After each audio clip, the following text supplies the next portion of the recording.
Hello, I'm Kristen Perisonotto. And I'm Hannah Ferguson, and we're co-founders of Cheek Media Co. This is the Weekly Cheek podcast. In Australia, it doesn't really matter what government we have in, people are unhappy. I try my best not to be angry every second of this fucking day. And I don't think that I'm reaching for the stars by saying, like, I'd like to go to sleep at night without feeling like the weight of the world on my shoulders. Before we start this episode, I would like to formally acknowledge the traditional owners of the land that we record this podcast on and work, the Yagara and Turrbal people, and pay my respects to their elders past, present and emerging. Welcome back to the Weekly Cheek podcast. Welcome.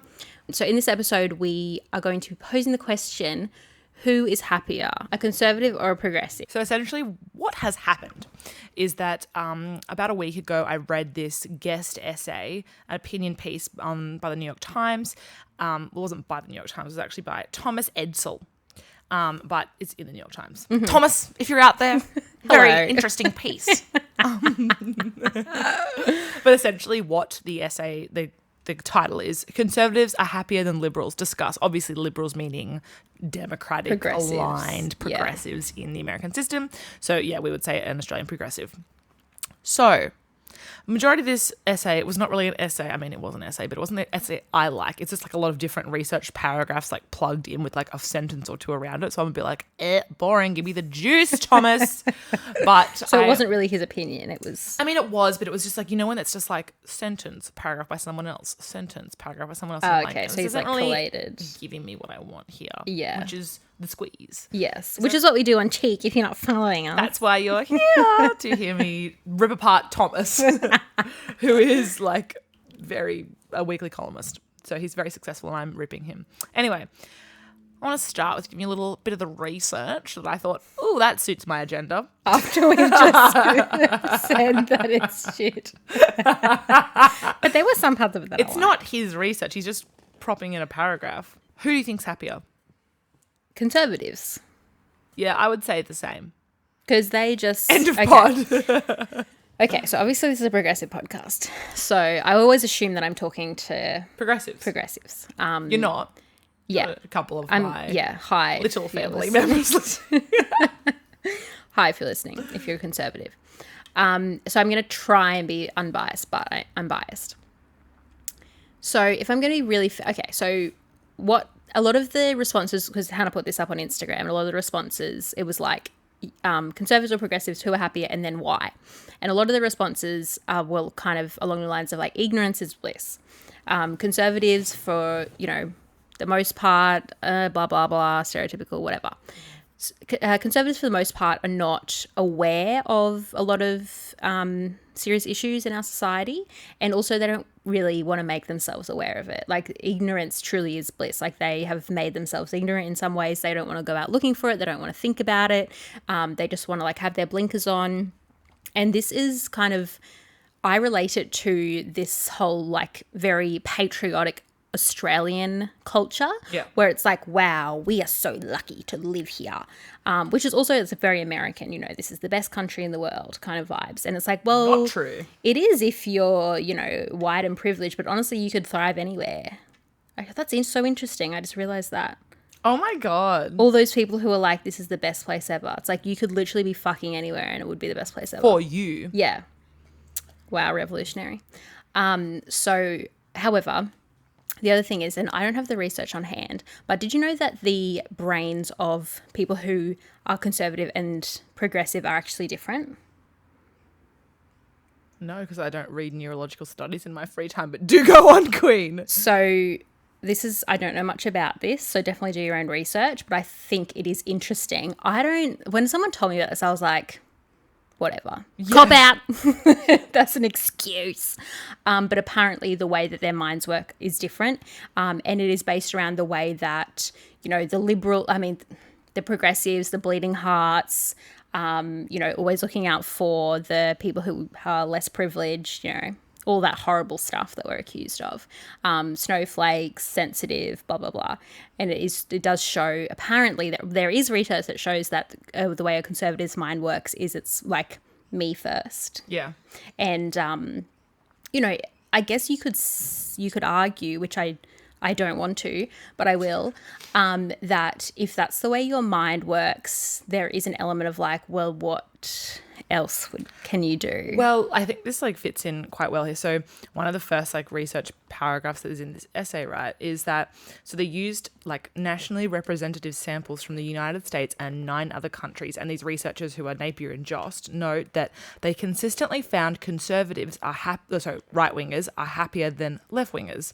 This ideological gap in happiness is not accounted for by demographic differences or by differences in cognitive style.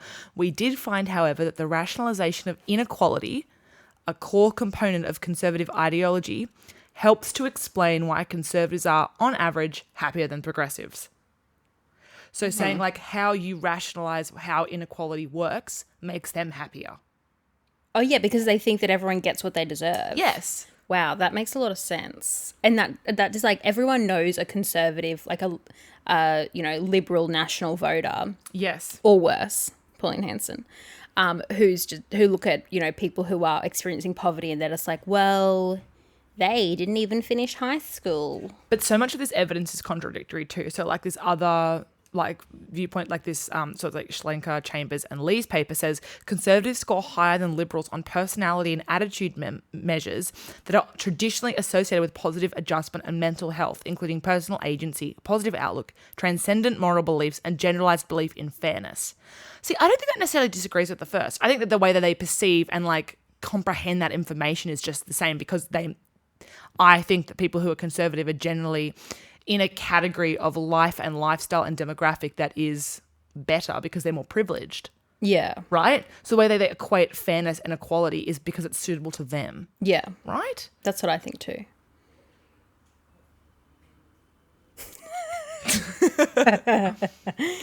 And I guess it makes sense that, mental health doesn't discriminate, obviously, but people who are in worse life situations, you can see why they would have poorer mental health in some areas. Yes. Or even just having no access to help. If you had 2 people with the same mental health diagnosis, one was very wealthy and one was not, then the wealthier one probably has a better chance. As an assumption, they have access to professional help. What percentage of conservatives are conservative because they can't empathize with another viewpoint because they've never had that experience? What's that barrier? We think about someone like Scott Morrison, has he just never is there ability to rationalize inequality and rationalize what people get what they deserve? Is that just saying they've never had an experience like that so that they can't equate it? How do they actually comprehend and work through this information? And also my other argument, which would consider progressives to be happier than conservatives, is I think the level of joy and satisfaction and what we can feel is a different kind of happiness. Mm-hmm. And I think it's a bit more, I would argue it's a bit more complex. I'm not washing away ideas in my mind. I'm not just rationalizing bad things I think I'm happier in a different way. Yeah. I think I feel it at a different level. Not saying my emotions are more complex and intelligent, but I think that the happiness I feel when something goes right, as in there's justice or there's, a bill passes or something happens, I think that the satisfaction and what I get from that is very different. Yeah. Does that make sense? Yes. Well, I guess, I'm just thinking when conservatives see something like the Texas abortion law pass, how do they feel? I think they feel it on behalf of a religious view or on behalf of the unborn, the fucking cell that they think is going to live now, right? Yeah. But how are they actually quantifying that happiness? Are they just completely rationalizing it doesn't matter about the woman's feelings or what's happened to her? How? I don't even know. I just wonder if that the way that we would celebrate a progressive bill is kind of okay, think about when we passed marriage equality legislation. There were fucking parties in the streets, literally. And it was just woohoo, we did it. I don't think I have seen conservatives act like that when conservative legislation gets passed. I don't think we see a woohoo, yes, we did it. I think it's just well, that's how it should be. Whereas I wonder if because just by the nature of like progressives, it's like we're always pushing further. So we feel like we're always fighting. Yeah. Because it's hard to make things continue to go forward. When something passes like that, we see it as like not necessarily a personal win, but like a win based on a movement that we've been involved in, or like people we've seen or follow and seen like, oh, this result is because those people worked really fucking hard, and like that is worthy of a celebration. Yes. And like, okay, this is really weird, but my perception of when and this is where I'm like, fuck, how do they perceive it, right? How do conservatives perceive this? When I think of something like how we want to legislate and what we want to pass and what we want to allow, I think of us creating more freedoms and creating more robust human rights and allowing people to live their lives. So I think like the legislation that we want to pass and the rules that we want to make for the world we want to live in are very positive and like positive actions that allow people to do more things. So like marriage equality, we want to allow people of the same sex to get married, right? In same-sex relations to get married.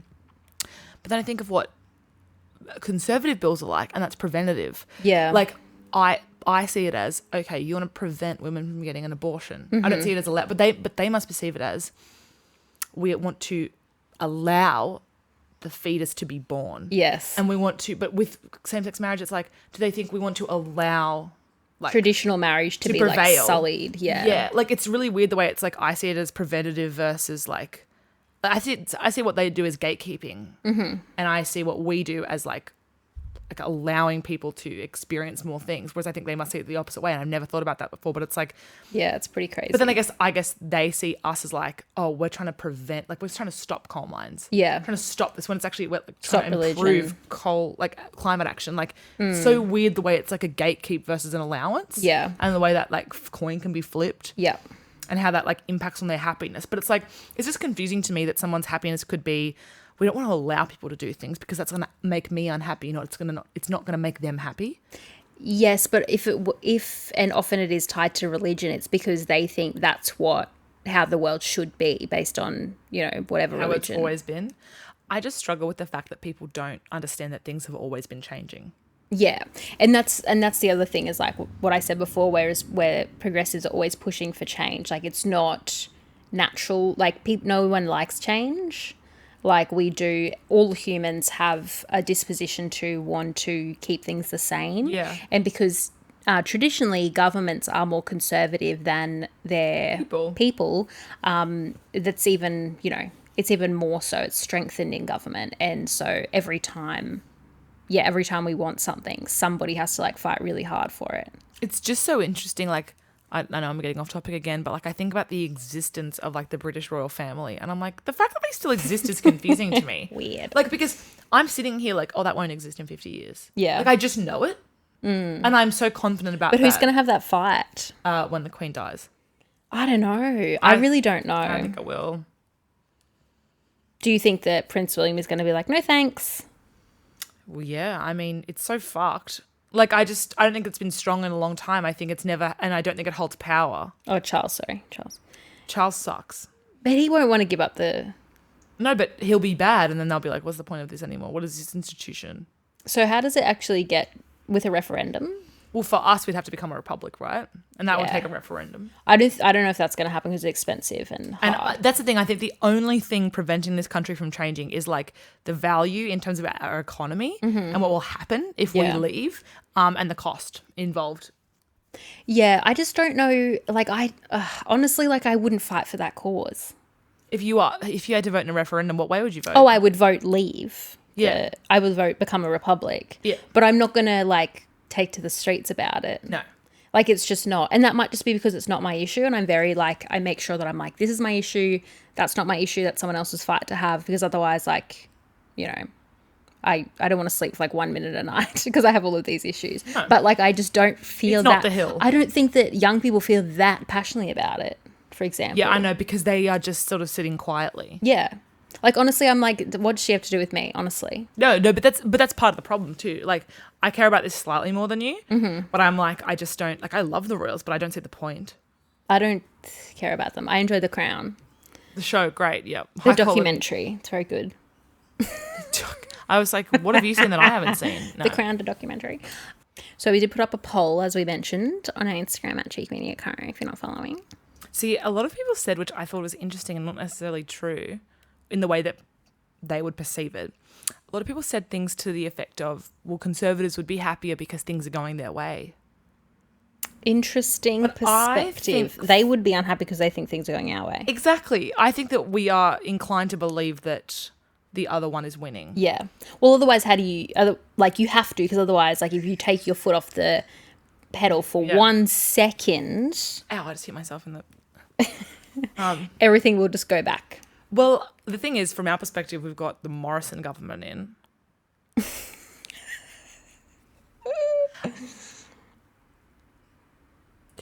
And I thought that was the end. I was like trying to think of something and I was like, I can't even. And I think that, like, considering that, I think that's an automatic loss, right? Because that's the government in power that have the power to legislate, to pass, and like they are the majority, right? But then I think like a conservative, right, who's living in rural Australia, regional areas, might think that the Nats would never have agreed to like net zero by 2050. Yeah. We think huge fuck off loss. Yeah. That this whole shit with Barnaby has happened in the last couple of weeks and that the Nats have signed up to it on the premise of like a multi-million-dollar deal, right? But regional Australians might still think, fuck you, Barnaby. I don't know. I'm not ringing regional Australians to ask. Well, Sky News was calling Scott Morrison a lefty. What the fuck? Yeah, for his pamphlet, his net zero pamphlet. See, this is exactly what I mean. The other night I watched Sky News just to hear what they were saying. I put it on and I was like, oh my God, it's worse than I thought. Yeah, it's pretty bad. It's cancerous. So Channel 7, not as bad, but I just think that, like, the other thing is, and I don't know if this is true, because I don't know if this is true for other countries, maybe not America, because in the US, their politicians are like these weird hero celebrity people. But in Australia, it doesn't really matter what government we have in, people are unhappy. Yes. Like, that is our default. And I think that for Conservatives, I'm sure there are places where the Morrison government is too progressive for them. Yes. Or there are probably people who sit right in the middle and they're kind of just like, the swing voters. I don't know. I just think it's like, just because we have a conservative government doesn't necessarily mean the conservatives in this country are just like, woohoo, yay. Yeah. Because also, like, Scott Morrison has done some really, like, fucked stuff. So even if you're not, like, even if you align with him politically, like the stuff around, leaving in the bushfires, all of that stuff, that upset everybody. So I don't necessarily think that actually plays a part in this issue. But I just wanted to, like, come back to what you said a bit earlier in terms of, like, the way that we're happy, because I think that it really depends on the person, because I know a lot of progressives who absolutely carry the world on their shoulders and they are stressed out all the time, and every time something goes wrong, which is like every day, it's just like, oh my God, this is the worst. And I think that comes back to what we said well, in our sort of like criticisms of the left episode, where you were talking about like one of the biggest letdowns of progressives is their inability to celebrate slow progress. Yeah. And like literally when Joe Biden won the US election, I was like, I had like a 3-day mental holiday, right? And some people were like, that is not how we live. That didn't make any sense. That wasn't in English. That is not how we should live. We should be critiquing him as hard as we critique Trump. Blah, blah, blah. And absolutely. You know what? Absolutely we should. And guess what? I haven't been. When Trump was in. I'm just not thinking about him anymore. And that's a total fault, right? That we're like, good to go. It's kind of like, it's like on I imagine a stovetop. And different pots are boiling over. Yeah. When Trump was out and Biden came in, I was like, that pot's fine. Yep. I'm going to now look to the next one that's on fucking fire, and that is Australia, right? Exactly. And in comparison, back, a few years ago, it was just like, well, Scott Morrison, don't like him, but at least he's not Trump. Yes. And now it's like, oh my God, we don't have to worry about America anymore. He was so lucky that he flew under the radar for so long, like a 6-month period when that election was coming up and blah, blah, blah. And the thing is, like, I understand that, you should critique Biden as hard as you critique Trump and, like, look at these things. But for cheap media in Australia, I'm not sure what I'm going to be able to do there. So I'm, like, not going to, lose sleep over it for now. I think Biden, much better option. And I am happy and able to have him win and me go, I can have peace at least until January when that turnover happens. You know, it's like that's a really good feeling. And I'm going to celebrate that because no matter what anyone says, to me, there is a huge difference between Donald Trump and Joe Biden in presidency. Yeah. Right. Move on. Now I go to my next big issue, right? I think what's happening right now and what's important and what could change and what way could it go. But you're right. I'm not like I try my best not to be angry every second of this fucking day. And I don't think that I'm reaching for the stars by saying like, I'd like to go to sleep at night without feeling like the weight of the world on my shoulders. Yeah. I completely agree with you. And I think that you are only running towards burnout and towards like an inability to have any energy to protest or rally or promote any cause or issue if you treat yourself like that. Exactly. And for me personally, and I don't want to project this onto anyone else, but this is my true personal feelings, is when I get to the point where I'm like angry or upset even, usually angry, about everything, I'm not being particularly useful for the cause. Yeah. And that bothers me more. Like I would much rather be able to like put my anger aside and be able to do something active that is like pushing for it in the right direction. I'd much rather have the energy for that and be like slightly less angry. Yeah. So I think that most people will agree that the biggest issue facing our world / our society right now is climate change. Yes. And the problem with climate change is because no one's fucking doing anything about it. And it literally ends in extinction of the earth. Yeah. So that's a hard one. I would say that's the big one, personally. Out of all of them on the list, I would say, oh, yep, that's number one because I can't fight for anything if we don't exist. Exactly. I remember saying to someone not like last year maybe, I was like, you know what? It's getting really hard to fight for women's rights because who cares if you're a feminist if the planet's going to die? And I still do stand by that. Yeah, I think that's fair enough. I would stand by that. It's pretty sound logic. Yes, exactly. Sorry for the like weird mouth noise I just did. So I think that that's one where it's like we're not seeing any progress and it is really hard to be like, it's really hard to find happiness in that. And it is a very easy one to get like tied up in and to spiral on because it's like literally death. Planet dies, we all die. But I don't understand how anyone quantifies that in their mind. Like Scott Morrison and Barnaby Joyce are sitting around. They either just don't believe the science, then they don't think any of it's going to happen, right? Or they're like, I'm going to be dead, so who cares? Or are they like, it's not our responsibility? They think it's not our responsibility because all they're thinking about is winning an election, and they think that by taking a strong stance towards climate action, they're going to alienate their voters. And do they just think, well, if China and America aren't doing what we're doing, like it doesn't... I don't think they think any of that. Do they think we're just not a contributor? Like, you just think it's about the election? Yeah, it's about the election. But that is so, like... It's really fucked up. At the end of the day, right, and this is... Maybe I'm being naive here. I believe these people are intelligent. Is that stupid of me? Like, I believe that most politicians have a career...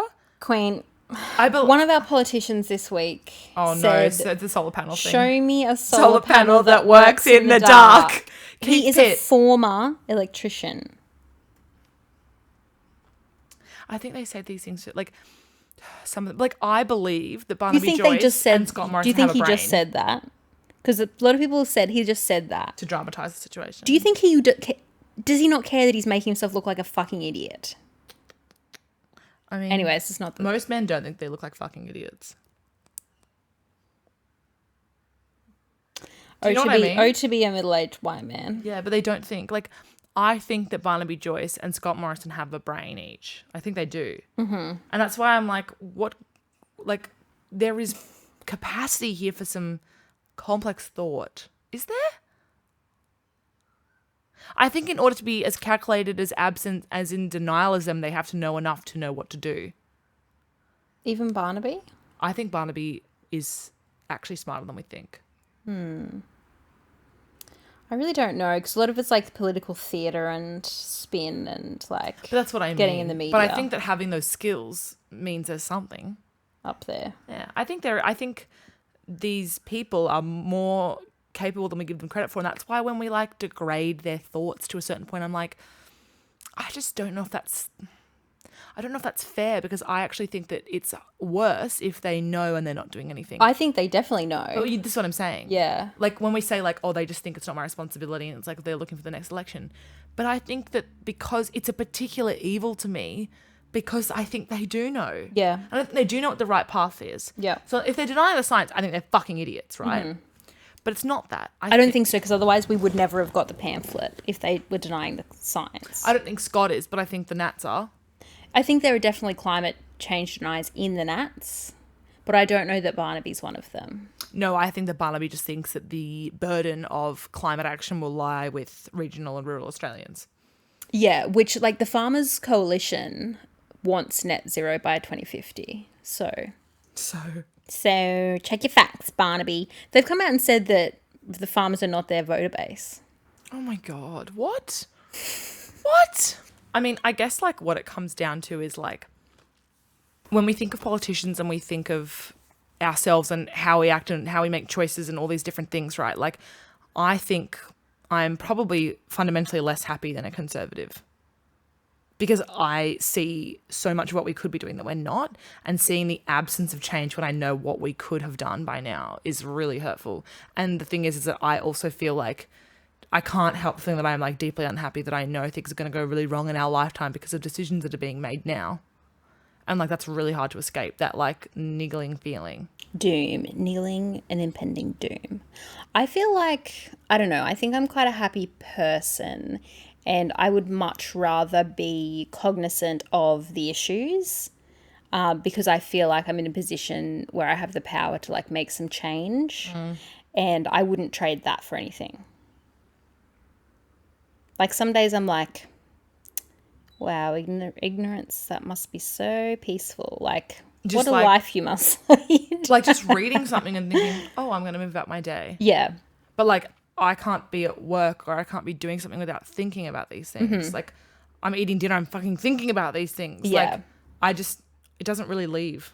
But I would just much rather, the other thing is like, I always wonder like how much of it truly is ignorance and how much of it is like just ignoring, like actively ignoring and like skirting around the issues and like making sure that they don't affect you. And I would never want to live that life. Like I just think that's horrible. And so for me, when I think about like ignorance is bliss and I think about conservatives, I just think in this day and age, there's no excuse not to know this stuff for the most part.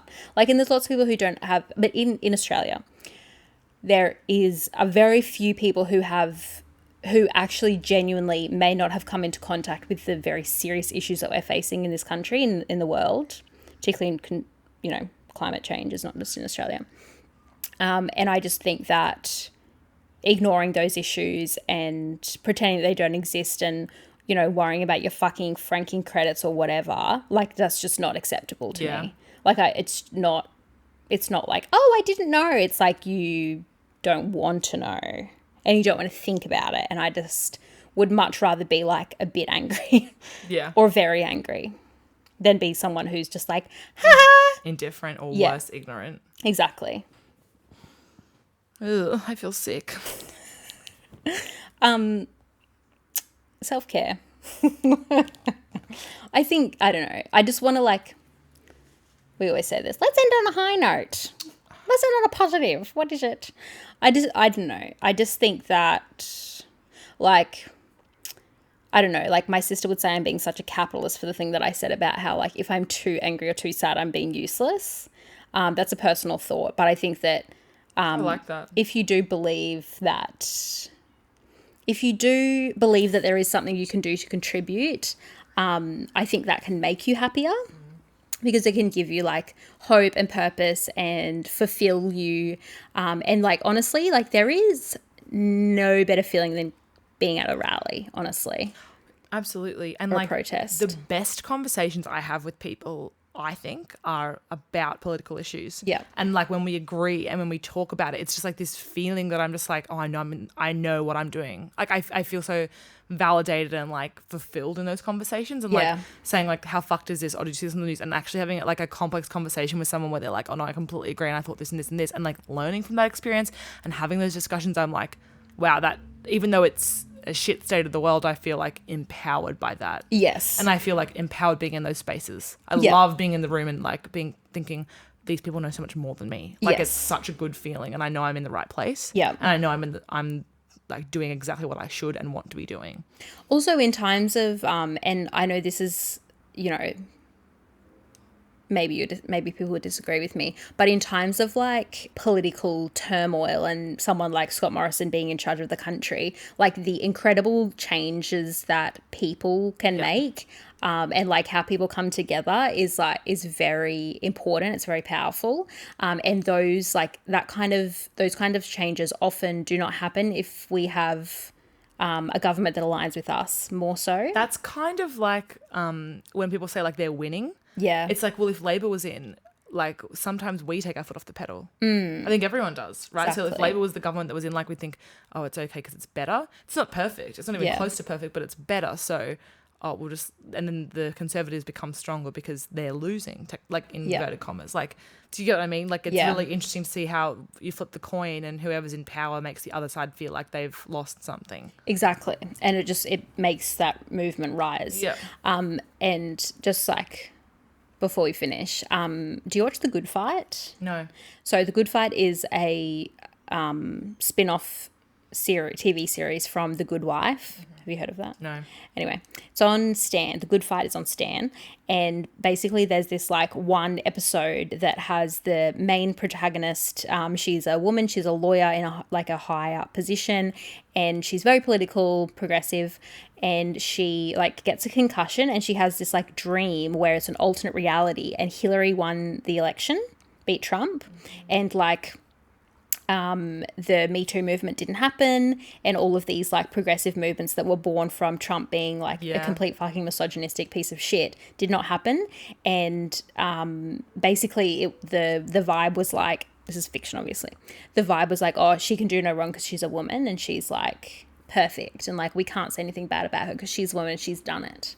So it's just, I mean, again, I know it's fake, but it is an interesting thought, because the Me Too movement did come out of grabbing by the pussy.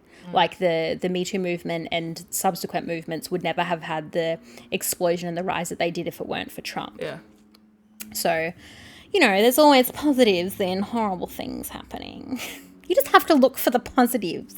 Fascinating. That's really got me in a spin now. How interesting. I know. Thanks, Trump. Thank you. If you didn't find us completely insufferable, come back next Wednesday for a new episode. You could also find us on Instagram at Cheek Media Co. or online at cheekmedia.com.au. Yes, that's the one. That's the one.